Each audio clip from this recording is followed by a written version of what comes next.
Warren Farrell is an American educator, activist, and author of 7 books on men's and women's issues.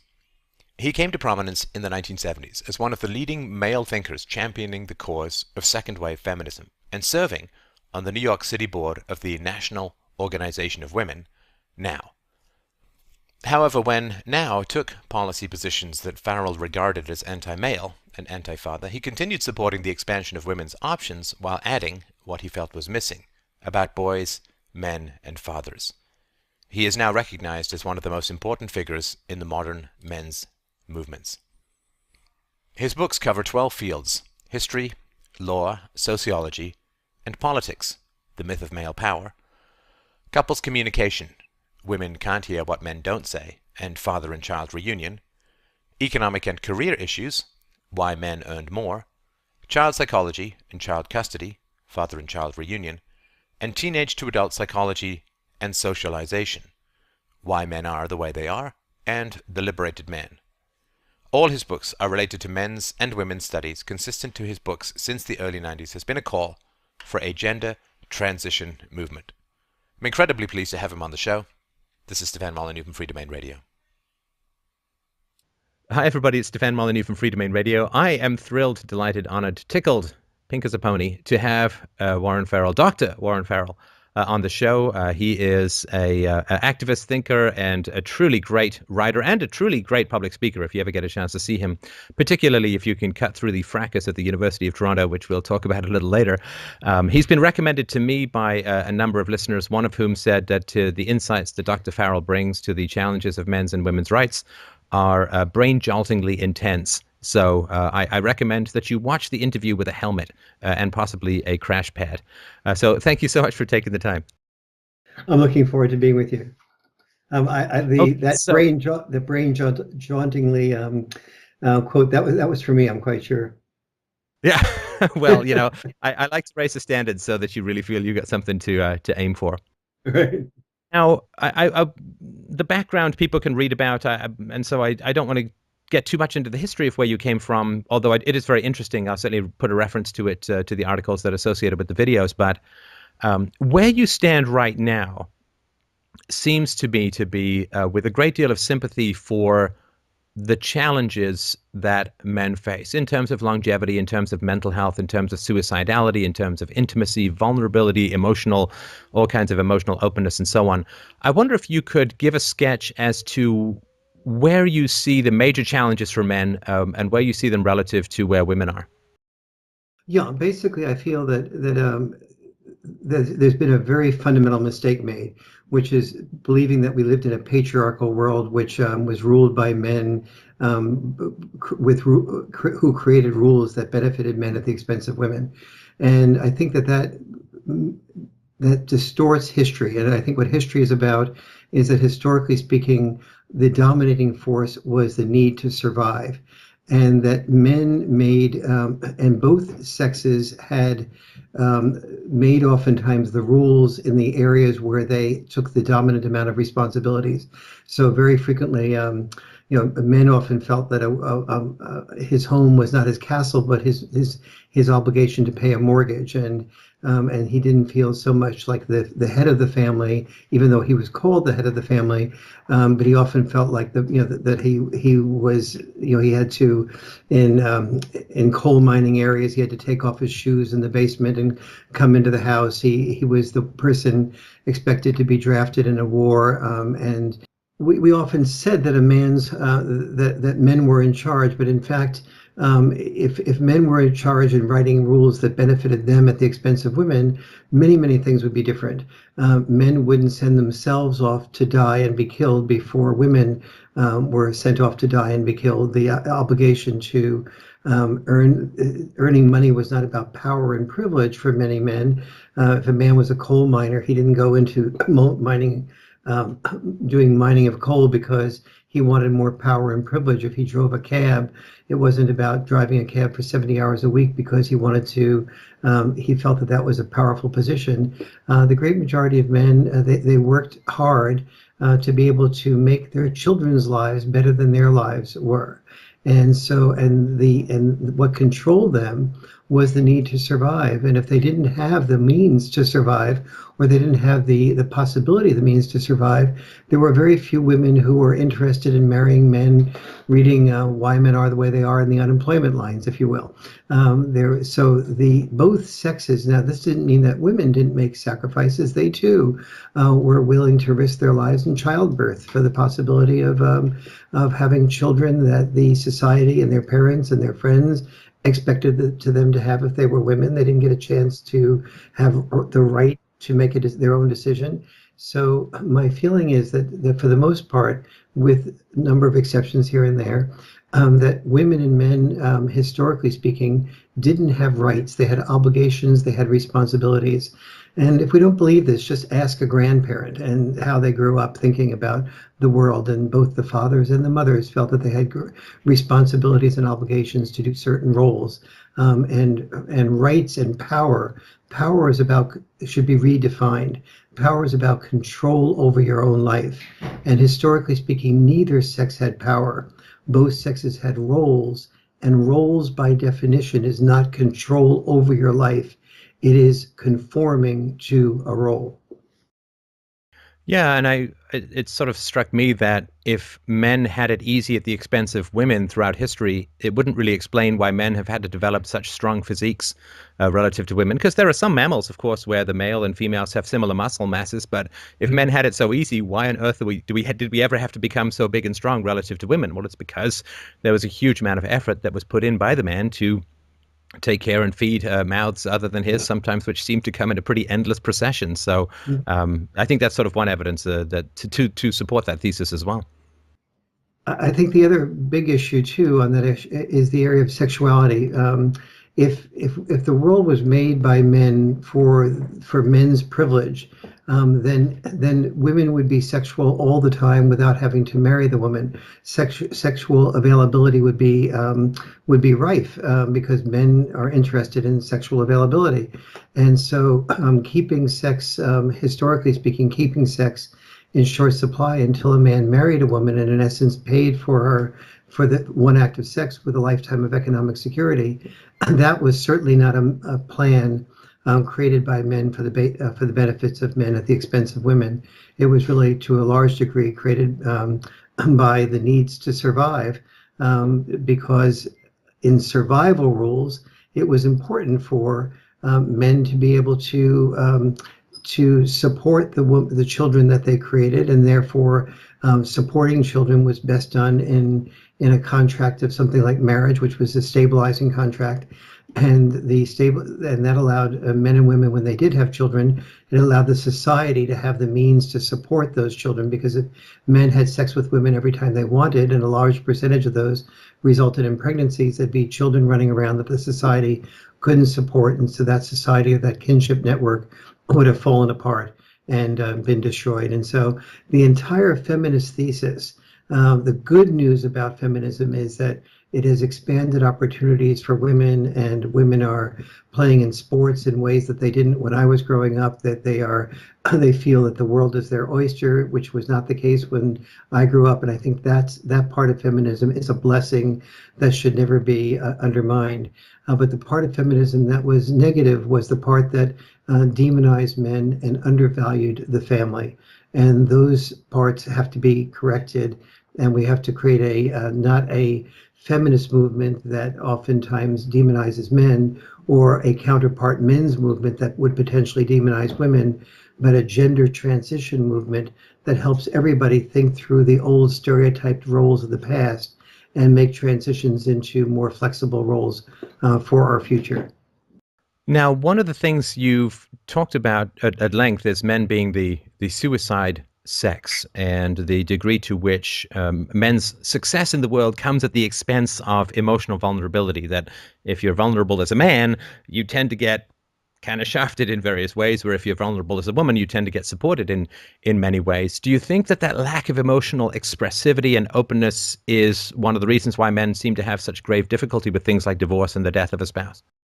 Absolutely. And just to sort of verify what you're saying, that most people don't realize that when a man and woman get divorced, a man is 10 times as likely as a woman is to commit suicide. when a man and woman has a death of a spouse, if the woman is the spouse that dies, a man is also 10 times as likely to commit suicide as is a woman. And so when there are emotional crises, men are very ill-equipped to handle them. The qualities that it takes to become successful at work involve the repression of feelings, not the expression of feelings. And this is highly dysfunctional for men. Feelings, telling a man not to cry is literally biologically the same thing as telling somebody not to pee. The purpose of urination and tears are very similar. They clean out impurities in your system, which is why we often say, I feel so much better. I've had a good cry. I feel better. Or at least women say that because women are allowed to do that type of crying. And so but it was important historically for men to repress their feelings, because when the going got tough, the tough couldn't say, gee, things are all falling apart here. I need time to cry. Men were expected just to pull their act together, not to go to psychologists and analyze it, but just if the house was burning down, you risked your life, you went in, you saved somebody, you pulled them out. You didn't say, this is really disconcerting to me. I think I should go to my therapist while this house is burning down and sort out my feelings. Men were programmed to be able to solve the problem at the moment. That's quite functional. We should be able to keep men being able to compartmentalize when they need to, but we need to add to that the need to express feelings, so they don't keep those things compartmentalized and tied up inside of them, and becoming dysfunctional and coming out as post-traumatic stress syndrome of one or the other, that ends up waking up in the night with nightmares, or killing somebody you love, or becoming abusive to alcohol. Right. Right. And if I understand the continuation of that thesis in regards to problems between men and women goes something like this, which is that women will select men who are going to be economically successful, productively successful or whatever. And that success in the material or economic world tends to be driven by emotional unavailability, cold, calculating, advantage-seeking, lack of empathy, victorious over the other silverbacks or Wall Street traders or whatever you want to call them. And so women say, and this, of course, are all rank generalizations, but women will say, well, I want a man who's going to provide. That provision comes with emotional distance. But then after I get married to him, I find the emotional distance incredibly frustrating. But I don't think that they make that connection so easily with that's kind of why they chose them to begin with. Yes.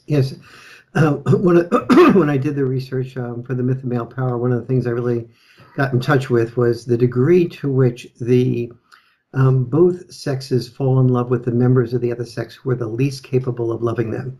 Men tend to fall in love with the younger women and the beautiful women. Younger women, as a rule, are less mature. Less mature people tend to be less able to love more fully. Younger women and beautiful women tend to be competed for to such a degree by men that they become often spoiled and more narcissistic and self-centered, and unless they really fight against that. And so they tend to be less giving and more expecting of being given to, even in ways that they don't understand, than are less attractive women, who tend to sort of be more likely to defend for themselves.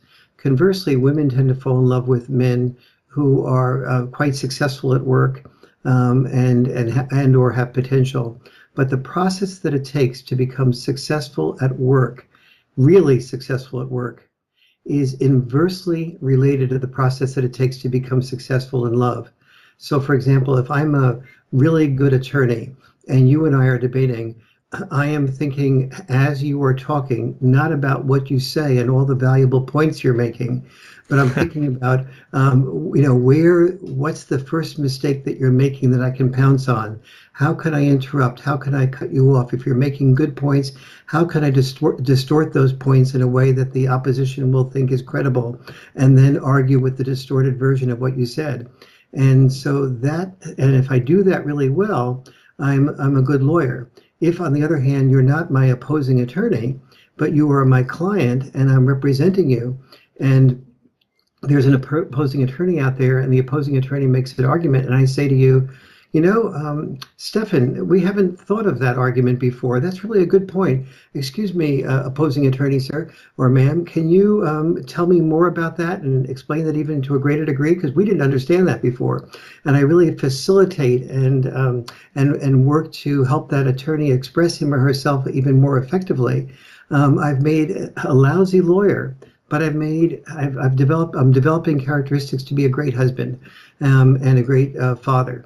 And so the attorney that's good at interrupting and good at distorting and good at listening to himself create a better argument as the other person is speaking, those are qualities that when he takes them home to his wife, or if he's gay and it's a male husband, or his children, his partner or his children do not feel heard and loved and understood by somebody who's constantly interrupting them, distorting them, or thinking of their own best argument or even addition while they're talking. And so many women don't realize that the process that it takes to become successful at work is inversely related to the process that it takes to become successful in love. So they fall in love with the men who are the least likely to be able to love them, and then they complain about those men for having characteristics that they chose. So in summary, both sexes, when you complain about the other person, really need to look in the mirror and see, and understand that when you marry somebody, basically the person that you marry, that's the best statement that you can make about the choice of your values. And so look in the mirror first and look at what you chose and why you chose that person before you condemn the person that you chose. Right. Now, a thesis, we chatted about this before the show, but a thesis that Christina Hoff Sommers and I think yourself as well have put forward is that feminism has gone beyond seeking equal opportunities for women, which, I mean, what sane and empathetic human being could ever have a problem with that, to seeking either an egalitarianism of outcome or pitting the genders against each other in a way that seems pretty toxic, given that I think we kind of all developed to be partners. I mean, what possible breeding partners in the history of any species have been antagonistic or predatory in the long run towards each other? It wouldn't make any sense evolutionarily. Why do you think it's gone so much further than its original intent in seeking egalitarianism of outcome rather than opportunity, and to some degree to male bashing? Yeah, I think the shadow side of feminism has not been questioned, and so the feminist movement, when it says that that men had the power and women didn't, that perspective allowed feminists to sort of look at themselves as ants and men as elephants, and you couldn't, no matter what you said and did as an ant, you couldn't possibly harm the elephant. And so there were so that's the abstraction. The concrete examples of that are things like when I was on the board of directors of the National Organization for Women in New York City, I remember it was the beginning of the time where divorces were beginning to occur. It was in the mid-1970s, and I noticed that there were a huge number of my feminist friends were getting divorced, and people in general were getting divorced in the industrialized world in very large numbers. And so that, of course, left the decision about what happens with the children. And so being an egalitarian, and on the board of now, and hearing Gloria Steinem say things like, what the world needs more of is it needs more fathers and less mother involvement. And so I assumed that the next position of the National Organization for Women was going to be very strong support for children being equally involved with both parents after divorce. But there was a little bit of time when that idea was put out. But then a number of women responded and said, I want the option of being able to have the children after divorce. Should I want that? I don't want feminism taking that away from me. And we on the board of NOW and other National Organization for Women chapters and the National Organization for Women in general then finally came out with the decision that the woman should have the decision as to what happens with the child after divorce, which would be like saying men who are male doctors should have the decision as to what happens in medicine. The very essence of equality was being undermined. And I said, wait a minute, this, aren't we supposed to be in favor of both sexes having equal opportunities? And the response that I got very openly and frankly was, if we take away opportunities from women, then we'll lose our political base. Larger numbers of women will be opposed to us. We have to always expand opportunities for women. And I said, well, this isn't asking the crucial question, which is what's best for the child. So that's what led to the research for father and child reunion, in which I discovered that children who have access to both parents about equally after divorce, as long as there's no bad mouthing and as long as the parents live close to each other, those are ones that do much better than children that don't have access to both parents after divorce. Yeah, I mean, there has been a really chilling, and I remember this even when I was growing up, and you still see it in popular culture where the women are smart and wise and the men are buffoons and so on. If you portrayed any other group in the way in which men are portrayed in popular culture, I mean, you would just be accused of the most astounding bigotry. But it's just something we've kind of gotten used to. And I remember as a kid growing up, I mean, I grew up in the age of divorce, and all my friends were, divorced, parents were divorced and so on. And there was not a sense that anything in particular was missing. That if you kind of take a nuclear shadow and put it in the portrait of the family where the father used to be, and there was this sense that, maybe you've taken away a guy who scratches himself and demands a beer after dinner, but you haven't really taken anything away. And boy, oh boy, I mean, as a kid, you know that deep down something is missing. And the statistics that have come up since then on the effects of fatherlessness upon boys and girls is so catastrophic that it is just astounding. And it is also astounding the degree to which it remains relatively underreported, I think. Oh, I would say extremely, that you're very accurate there. It's extremely underreported. So, for your listener, let's be really concrete and clear about some of the things that are missing when fathers are missing. Children that are raised without significant amounts of involvement, about equal amounts of involvement from dads, they're far more likely to do less well academically. They're far less likely to have less empathy, much less likely to be less assertive, but more aggressive, inappropriately aggressive. They're more likely to wake up at night and have nightmares. They're likely to have temper tantrums. They're more likely to be absent from school. They're more likely to have problems with physical health. They're more likely to have psychological problems. They're much more likely to do things like the massacre in Newtown. A very high percentage of children, boys that grow up to kill and to misuse their masculine energy. Or that have what might be called a failure to launch. They just don't do well in life. They're ensconced in video games. They're immersed in video porn, but they're fearful in that immersion in video porn of being involved with real life women. They're more comfortable with the lack of rejection that comes from turning on a porn flick. They're very comfortable with Madden NFL, if you will. But the Madden NFL being National Football League, in case somebody's not familiar with football, but they're not at all good at playing football, and one of the reasons for that is that one of the things that fathers contribute to a family is the greater tendency, on average, to be more tough love oriented, to enforce boundaries. So, for example, after a divorce, if a child is having a dinner, a mom and dad will typically set the same boundaries with the child. You can't have your ice cream until you finish your peas. But the mom will say and then the child will always test the boundaries with both parents. With the mom, it'll have a few more peas and say, now I've had a few more peas, now can I have my ice cream? And it will say the same thing to the dad. But the response in a divorced family, usually, of a mom versus a dad is often very different. A mom is much more likely to say, after the child has a few extra peas, okay, sweetie, I did ask you to finish your peas before you had your ice cream, but I'll tell you what, you did try hard, and so you can have your ice cream now. And mom is thinking, we're divorced, we've had a hard day, we have only a few precious moments together. Am I going to get into an argument over a few peas?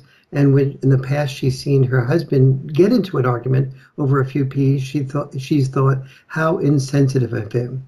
The father, on the other hand, will say, excuse me, you can choose to not finish your peas, but we have a deal here. And the deal is, if you finish your peas, you'll get your ice cream. And if you don't, you won't.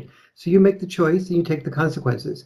And the boy will, or the girl child will yell and say, "Oh boy, you're so mean. Mommy lets me do it differently, and yeah, lets me have the ice cream." And the father says, "Well, you can continue whining also, but you'll also, if you continue whining, have no peas, no ice cream tomorrow night either." And the boy gets the understanding with the father that it has no option but to finish the peas in order to get the ice cream. So boys with fathers are far less likely, less than half as likely, to have ADHD as boys raised predominantly by mothers. So let's look at that example in relation to ADHD, attention deficit hyperactivity disorder. And the boy with the mom is learning that if I manipulate a better deal, I'll get the ice cream. I won't learn postponed gratification. I have to eat the peas in order to get the ice cream. I'll learn that manipulation will get me what I want better than have, and it's less effort than having to finish the peas. With the father, the boy has no choice but to learn postponed gratification. I have to finish the task of eating my peas before I get what I want. So the boy with the dad is learning unconsciously that he has to he has to do things that he doesn't want to do in order to get to do the things that he wants to do. And without postponed gratification, that probably is more important than any other skill set to being able to accomplish whatever you want. You can't be good at anything unless you have postponed gratification. One of the key qualities of maturity is having the quality of being able to postpone gratification. And so the boundary enforcement that fathers tend to be more comfortable with, the willingness to get into a temporary argument with the son or the daughter, so that in the future they don't have to deal with the issue each time, leaves the father far less exhausted, leaves the children and the father far more connected, leaves the child much more successful in life and far more empathetic, because those same types of skills mean that the child is thinking of what the dad wants and the dad's needs to get the dinner over or whatever, rather than just thinking of himself or herself. And so that just gives you one clue out of some 30 different examples like that I could give you that create different qualities that tend to be more positive in children raised by with an equal amount of father involvement. Now, that doesn't mean that mother involvement isn't also important. It is crucial for fathers to know that when, for example, a boy falls over on the ski slope, that there's a need for that child to cry after he falls and hurts himself, and that the crying and the father shouldn't just say, "Okay, you've fallen, get back on your skis and ski." On the other hand, the mother, who tends to be a lot better at letting the child cry, often says, "Now, sweetie, if you don't want to ski again, or if you don't want to do that anymore, or if you want to quit the soccer team, you can do that, whatever you wish to do." But so the combination of both the mother and father, the checks and balances of male and female energy, tends to be what works best for children, whether of divorce or of an intact family. Yeah, I think that's very well put. And it has struck me many times that this is true of even couples who stay together where both people work outside the home. I'm fortunate to be able to stay at home with my daughter, and I'm willing to have conflicts with her over important things because those conflicts only constitute a very small proportion of the time we spend together. Whereas if I have maybe an hour of, quote, free time with her, I don't want to spend half of it fighting. And so there does tend to be this let it slide thing, or it'll sort itself out, and so on. And I think that is to the detriment of kids in the long run, because they do need the deferral of gratification, as you point out. It's the essence of both maturity and success. And do you think this contributes to a statistic that, every time I come across statistics in gender areas, as in other areas, like, they literally blow my mind. The statistic, I think it's particular to the US. I don't think it's much better up here in Canada, which is that half of boys do not complete high school. Did I get that right? Why are the skies of policymakers not raining down horror and solutions upon this unbelievable decimation of male potential? No, it's not half of all boys. I think that's half of African American boys don't Okay. complete high school. I believe that's the data on that. I have to check that out. In Canada, there's also a very a big gap between male and female completion of high school. And one of the big gaps in Canada, too, is in the differences in scores between girls and boys in reading scores and writing scores. And the reading scores and the writing scores are the two most important scores because they're the greatest predictors of who will be able to be employed. And that used to be true, but it's even more true in the future because a lot of it in the past, when a boy didn't do well in academia or reading and writing or math or whatever, he could get a job as a mechanic or get a job with using physical labor to quite a bit of degree. And so he would maybe go into construction, let's say. But nowadays, let's say he's a welder. But in the future, welding is not just going to be a physical activity. Welding will require you knowing chemistry, knowing physics, knowing a certain amount of algebra. Being in construction is going to require you knowing a significant amount about robotics and electronics. Even a car mechanic today needs to know a lot more about electronics than used to be true in the past. And so there's not going to be an easy escape for decent paying jobs for people that don't do well in school. And so the attention to our boys and the other big issue is when boys don't get jobs, women don't marry boys and men who are in those unemployment lines, as I mentioned before. And so women then end up instead of marrying men who are earning significantly less or are unemployed, they end up and raising children by themselves, and those children become children without postponed gratification to a large degree, and obviously many women counter that and are effective, and they spend their life working extremely hard to raise children as successfully as they can. And so this is no fault of the woman; it's the male-female dynamic that doesn't work effectively to maximize the child's benefit. And so when you don't have children doing well in reading and writing, boys doing well in reading and writing, and they can't get jobs and don't get married and can't be fathers, and then the children don't have father involvement, that perpetuates a cycle that is extremely destructive, not only to the family, but boys who don't do well in the economy, and they have energy. And when male energy is not used constructively, it is used destructively. Men are either your biggest constructive or your biggest destructive force in the society. We're either the most likely to be the inventors and the creators and the CEO, but we're also most likely to be the serial killers and the murderers and the major thieves. And so if you don't do well by boys, you don't do well by the society. Right. I just looked it up while I was listening. It's 65% of boys do graduate, 35% of boys don't, and I think 72% of girls do. So sorry, it was a little off, but yes, you're right. For African American, it's half the boys don't graduate. Now, I'll just share with you a thought that I've had off and on over the years, and to get your feedback on it. The cycle of violence tends to be well understood obviously in psychological and in sort of self-knowledge circles, that there's a greater propensity for victims of abuse to abuse and so on. And yet it's always seemed curious to me that women seem to be largely excluded from visibility in the cycle of violence. So, for instance, a boy who grew up sort of hating women or being a misogynist or whatever, I don't think that many people look there and say, well, who were the female influences early in his life who may have been disappointing or abusive or neglectful and so on, that may have given him this negative view of women that is too deep to be rational, is too deep to be empirical, must be sort of early childhood experiences. Certainly when I was growing up, I mean, it was a world of women. I mean, female nannies, daycare teachers, all the teachers, most of the teachers for early childhood are women. When I worked in a daycare, I was like the only guy, and there were women all over the place.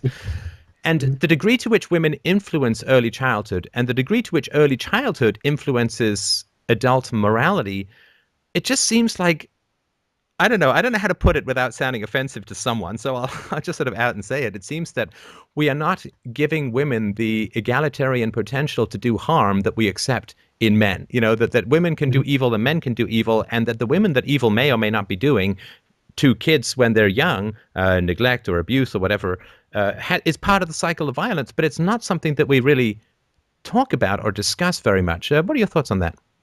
Yes, I think you're absolutely right. And we often hear, well, men create wars, or corporations are led by men, they're greedy, and this is, a result of male responsibility type of thing.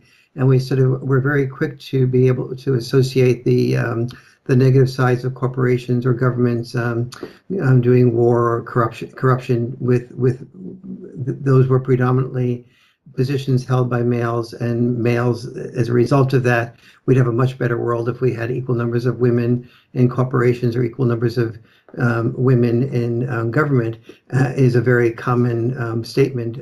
But we don't say, but wait a minute, all these children, to a much greater degree, were statistically speaking more likely to be brought up by women, but particularly recently, go from an all-female home into an all-female elementary school and have a female nanny, and so oftentimes for boys that discovered, for example, gangs, that was their first male role model, and it was a result of, and partially a result of having no male role model until they got 6, 7, or 8, and we don't say, gee, is there any responsibility for all these women who were the ones to bring up this boy?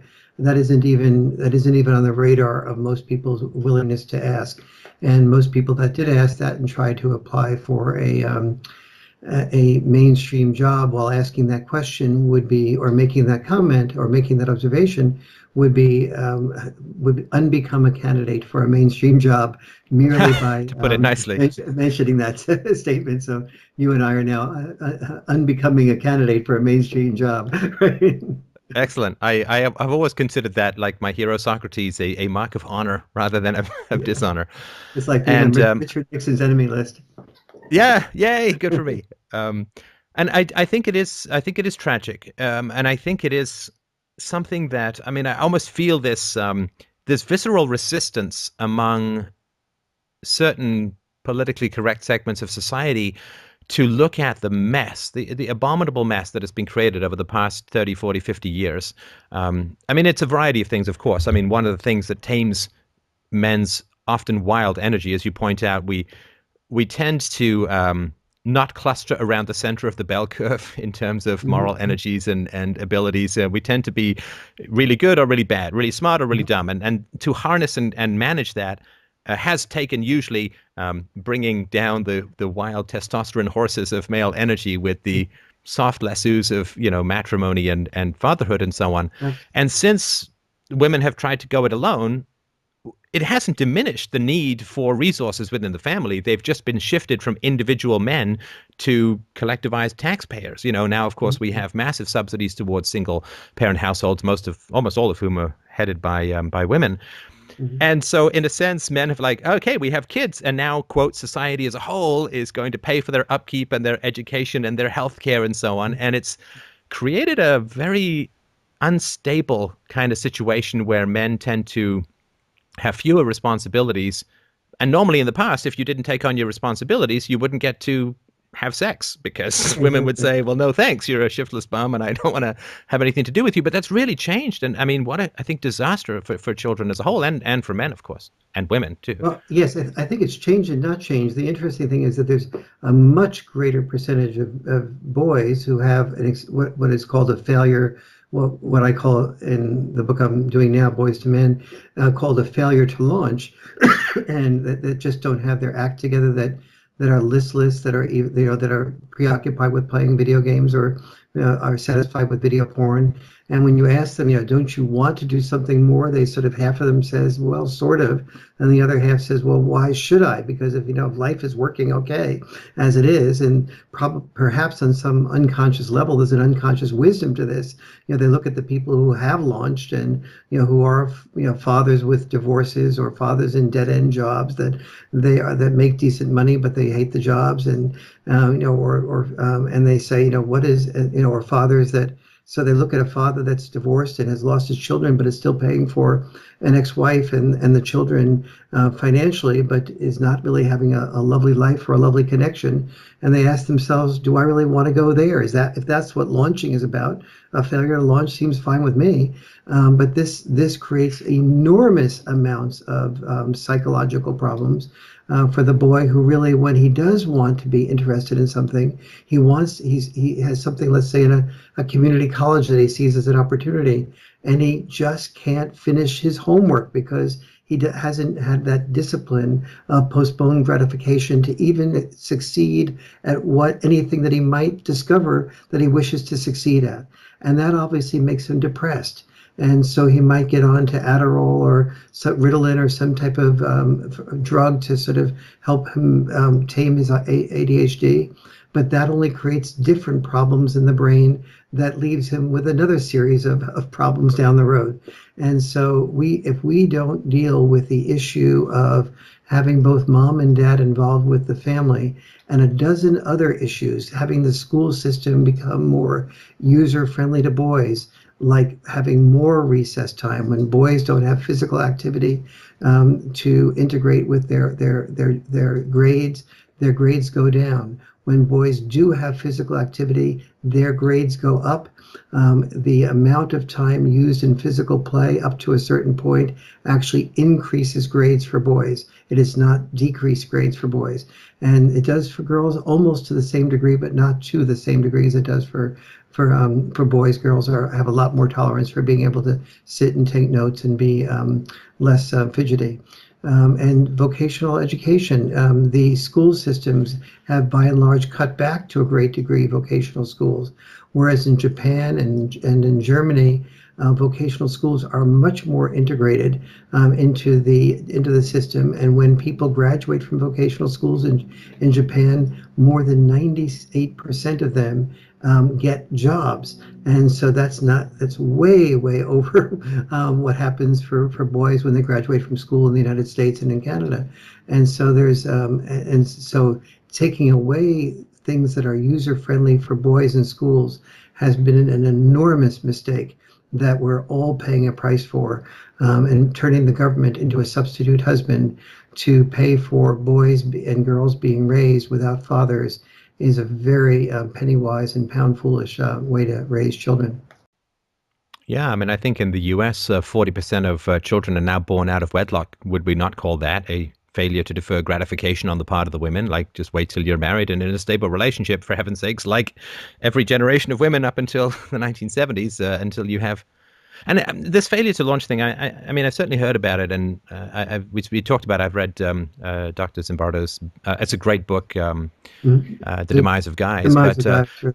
Yeah, it seems almost it's not so much a failure to launch as it is nowhere to land. I mean, I remember growing up, as I said, I grew up in the 70s and 80s, and I really remember not having any particular clue that I was of value to society, or that I was necessary for a family, or that I was important to the world as a whole. I mean, teenage boys were always kind of portrayed as kind of annoying, kind of snarky, kind of smelly, kind of self-involved, kind of lazy, kind of, scrawny and all that. And there was no sense that I ever got. I mean, I certainly got the sense that women were essential to the world, and women were hugely important to the world, and women were generally considered to be better. Men are just broken women. That's a sort of sad statement. But I never really got the sense, I think this is probably true, it must be even worse now for people, men younger than me, never got a sense that society really needed me. Like I was just something that society had to put up with until I, learned how to shower twice a day or something like that. Yes, I mean, yes. And I think that this lack of respect for young men, and the data is so clear that without young men, families tend to go, I mean, as I think the American writer Ann Coulter has pointed out, there's no single worse predicting factor for the outcome of a child than being from a single-parent household. I mean, gender doesn't do it, race doesn't do it, socioeconomic status doesn't do it, health doesn't do it, location doesn't do it. The single worst factor outcome is, and so young men are essential to a family, and society is collapsing without them. And it would seem kind of nice for society to mention this to young men once in a while, but it seems like there's just this massive, I don't know if it's pride or the sort of fallacy of sunk costs or confirmation bias, but people are just not willing to say, oops, man, sorry, We thought you were disposable. It turns out that nature was right. Sorry for the long rant. It turns out that nature was right, and you are absolutely necessary. Please come back. We need you. Yes, and that's because, first of all, I totally agree. And certainly, once you accept the feminist premise that men had all the power and women didn't, you then sort of, and you define power as your metric is, are women equal numbers of members of Congress, Senate, Supreme Court, and so on. Then you can give yourself the excuse to neglect boys and men until the metrics that you measure equality by are equal, and you blind yourself to all the other variables and things and considerations that are part of this process, and you don't understand the core question. I mean, men do earn more money than women, but they earn more money than women not for the same work, but for 25 different work-life choices that men and women on average tend to make at work. And when we just assume and so, for example, never married women who have never had children have earned more than never married men who have never had children since the 1970s. And recently they earn 117% more than never married men who have never had children. And so when you don't see the world when you see it only in one way, and you don't look at all the variables and dimensions of it, you can then excuse things like Homer Simpson's and the transition that we've gone from Father Knows Best to Father Knows Less, or if you watch Lifetime Channel, from Father Knows Best to Father Molests. And the boy grows up looking at what is a male. He's either shooting somebody, he's using a gun, he's doing harm, or he's a super success. And if I can't be a super success and a hero, then I'm left with the Homer Simpson types of images. And no one is questioning that. We have, kids with T-shirts and postcards and so on saying, boys are stupid, throw rocks at them. And, no one would say blacks are stupid, throw rocks at them, or Jews are greedy, throw rocks at them. Those things would be caught immediately as being, or women are stupid, throw rocks at them, would be just considered outrageous and hate speech and so on. So because we've said that the world is run by men for men at the expense of women, we've given ourselves the excuse to never look at the problems that boys have because they appear to still be in charge. But it's exactly the appearance of still being in charge that's part of the problem, that they can never acknowledge where they're failing, how they're hurt, and what they're feeling. And those things become very dangerous. Those are things we need to look at, or we're not going to have boys that our daughters are that are worthy of our daughters' love. Yeah, it is. It is a strange thing, and I think I don't want to get overly libertarian, but it is a strange thing that when you start to get governments involved in the family, and this is back to Charles Murray's losing ground argument from the 80s, when you start to get governments involved in the family, you fundamentally change cause and effect. You change incentive structures in very catastrophic ways. If governments are going to pay for illegitimacy, then women become less interested in quality men, and men become less interested in sticking around, the consequence. And society as a whole becomes less interested in promoting the values that will try to avoid the, quote, old-time shame in the sort of 40s and 50s of having a baby without having a husband, which was, considered a very bad thing. And statistics have shown, even if you support women financially through the state, it's still a very bad thing because you still are not having a configuration that we've sort of evolved to have. And I think that bypassing of male breadwinners and the very idea, of course, that if women want to have 2, 3, or 4 children, that this is not going and want to breastfeed them, which of course I hope they would, that this is not going to have an impact on their professional trajectory. I mean, it takes an enormous amount of ideology to believe some really ridiculous things that I think your average ape would be able to figure out fairly easily. I mean, if you said to a woman, I mean, I would love to be your husband, but the odds are 90 to 95% that I will wander off for a couple of years, a couple of times How do you think? And she'd be like, well, no, I think I'll stick with someone who'll stick around. And employers Hmm. face the same challenges. So again, it's just one of these things like, well, of course, there's going to be a diminishment of salary when you take time off to have children. That doesn't mean that it's a bad decision. It's wonderful to have children, but Hmm. they have your cake and eat it too. I mean, I think that's male pragmatism doesn't accept that as so much. But if you can convince society that you're a victim, you Hmm. gain resources when the government is involved in these kinds of things. You can bully or browbeat or whine or complain or attack or wave picket signs, and as was happened with your speech at the University of Toronto, you can raise a ruckus and people will throw you money and power through the state. That doesn't really tend to happen in civil societies much, but sorry for this again, long tangential rant, but once you get the state involved, complaining and setting people against each other can get you resources that otherwise would never materialize. Yes. Unfortunately, feminists have specialized in victim power. And when you start competing to be the best victim, then you create not female empowerment, but female disempowerment. And that's been a real mistake. And certainly the government has become a substitute husband to a large degree. And when you start giving women incentives to not be married and not have the man involved in order to be able to get more money by not having the man involved, you are reversing the incentives that would be functional. The one area of government involvement that I think has proven to be fairly functional for a more effective family unit is the law in Sweden that says that if you have that if you take a paternity leave for, I think it's up to 6 months or a year, I'm forgetting which, then if you don't take that paternity leave, you will lose it. And that has gotten a lot more father involvement in countries where in Canada also has. They used to have a law that did not that was very tight on paternity leaves, and when that law was loosened in Canada, there was a much greater increase in the percentages of men that took paternity leaves, because in the old days, if you didn't have any type of incentive to take a paternity leave, you just wouldn't take it because you would fear cutting back too much on your work. So the women would raise the children and the men would have very minimal involvement. And when the child was born, the father had to increase his focus on the workplace and therefore be away from the child during very crucial years.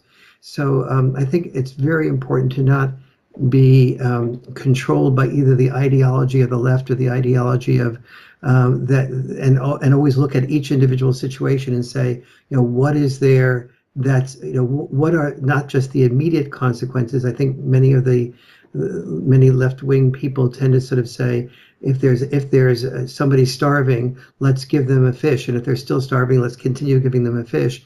And I think libertarians and conservatives tend to understand that teaching them how to fish is better. On the other hand, there are certain things that government can do that put the incentives in a direction that might have long-term consequences that are valuable. And so we should always say, where do we need government, and where is government going to be functional in the short run and dysfunctional in the long run. For the most part, its involvement in family matters is dysfunctional in the long run, but that most part situation should never blind us to the possibilities of exceptions to that rule. Right. Well, I wanted to make, because we talked before the show. Oh, I hate calling it a show. It sounds like we're about to break into tap or something. But we talked before about some of your upcoming projects. Of course, I'll link to your website. So you're writing a book with John Gray. Is that right? Yes, I'm doing a book that'll probably be called Boys to Men, with John Gray, the fellow that wrote Men Are From Mars, Women Are From Venus. And although if someone's listening to this and they sort of want the core, the book that libertarians tend to love that I wrote is a book called The Myth of Male Power. And that looks at some of the dysfunctional ways that government has gotten involved as substitute husbands that have tended to undermine the family, and looking at victim power and how dysfunctional that has been, and looking at a great deal of the aspects of feminism that have been the shadow side of feminism, and so the Myth of Male Power probably expresses that the best. All right, and it's probably worth adding because of the volatility of the subject. The usual asterisks, caveats. I mean, my wife practices psychology. I think she's a wonderful opportunity. My daughter, I want her to have all the opportunities in the world, but I definitely do want to remind men that whether you're told or not, you're needed. The DNA of society cries out for your involvement, cries out for your engagement, cries out for your resources. And I'm sorry to men as a whole, particularly the younger men who've been told otherwise. But if you stay off to the sidelines of society, the game tends to go very bad very quickly. And I hope that this will encourage some men to think about engaging more actively in family life, in professional life, in deferring gratification, getting a good education, whatever you want to do that is your passion, because the sort of quicksand of immediate gratification does lead to a very dead place, particularly when you get older. And just to remind women as well that choose men with quality, choose men of longevity, long-lasting values, of deep values and commitment. I think the revolution to fix society really has to start in our personal choices, particularly our romantic choices, our family choices, our parenting choices. It is very seductive. This is true in the libertarian community in particular. It's very seductive to get dragged into lots of very abstract debates about things you have no control over, but to really focus on bringing our ethics of peace and commitment to our personal lives, I think is the great revolution. And of course, I think it's magnificent, the work that you've done in this field. And I really wanted to thank you for that, as a father, as a man, as a human being, as a part of the Western culture. It's hugely important. And it is a voice that the men's rights voice, or the balancing rights voice, whatever you want to call it. It is so essential because it is a message that is so downplayed in society, and it does sideline some of the people we need the most. And I think that's really tragic. And by the time they figure out they're sidelined, it often is too late to circle back very easily and get themselves going again. So I hope that the work that you're doing is going to wake people up to that. Is there anything else? Sorry, again, I'm doing the ramble here, but is there anything else that you wanted to add? Because the work you're doing is so important. I would hate to be the guy who gets the last word on you. Yeah, no, that's fine. I think the one of the words that you said, the sense of we have a purpose, and men need to know we have purpose throughout all of history. The societies that survive based on telling its boys that your purpose was to be disposable in war, disposable in work. We didn't say your purpose was to be disposable. We said your purpose was to be a war hero, but that required the willingness to be disposable as needed. Or we said we need you as a coal miner, and that required you to be disposable as needed. But we got boys to be able to do these things by saying you have a purpose. And boys today oftentimes are not being told we have a purpose, and when boys are not told they have a purpose, we tend to stagnate. And so we really need to see how crucial we are in the process of raising children, and we need to see that our energy, our types of energy, has an enormously important value in the workplace. Our creativity, our willingness to not put friendship with children above a tough love, and love in that way with children. So these are the things that are really the crucial. And understanding the workplace. When I did the research for a book called Why Men Earn More and What Women Can Do About It, I really discovered exactly a very libertarian philosophy that that the workplace really rewards people who serve it best. And when people are not serving it effectively, it doesn't reward them regardless of gender. And this is why women who put more energy into work outproduce male counterparts. And so we need to realize that we haven't grown up in a world that is a plot against women and in favor of men. We've really grown up in a world that is a lot more balanced than that. And we have had a distorted view of that we really need to unweave before we have a tapestry of love. Wise words indeed. And I really, really want to thank you for your time. I hope we can chat again. And thanks again for all the work that you've done. It's a pleasure, and it's really great to see the work you're doing, and that somebody is really thinking and going in depth rather than just brushing over the surface. Thank you again. Take care. Bye-bye.